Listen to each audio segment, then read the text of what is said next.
Hello, gym owners. Matthew Becker here from gymlawyers.com. Now, in the past, we've discussed two different and completely unrelated issues. And in this video, we're going to bring those two issues together and show you how they can actually be related.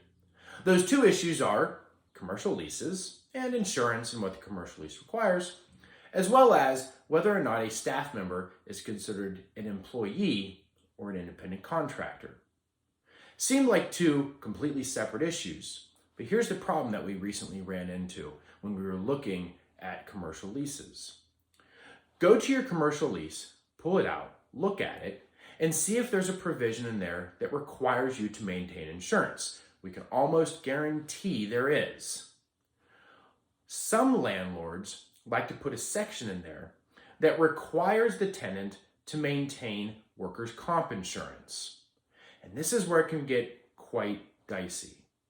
Because if we jump over to the other issue of whether or not your staff members are considered employees versus independent contractors, one of the questions that the IRS would ultimately ask if you were audited is whether or not you provide benefits to your independent contractors, putting them more in a category of being an employee.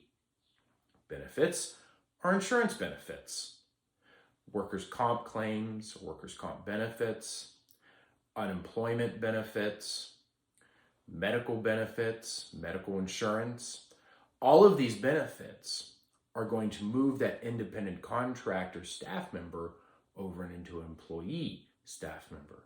And a cost of an employee staff member is more than the cost to you of an independent contractor. So here's how these two things become related. Go to your commercial lease and look at the insurance portion of it and see if your commercial lease requires you to maintain a workers' comp policy. If it does, look at the specific language. Some leases say that the tenant is required to maintain a workers' comp policy for all of its employees. Some leases simply say that the tenant is required to maintain a workers' comp policy, period. If your lease requires you to maintain a workers' comp policy for all of your employees, then it does not impact the question of whether your staff members are independent contractors or employees, because this section of the lease only comes into play if you have employees. And that's a whole nother topic in question, probably one you need to talk to your accountant about. But if your lease says that you're required to maintain a workers' comp policy, period, as a result of having that lease, you have to have the policy.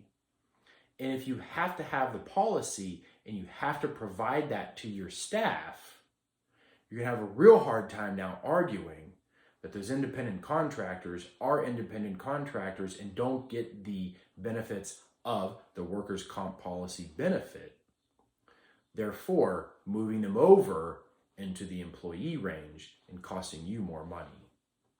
These are very important considerations that you need to have, ideally, before you sign.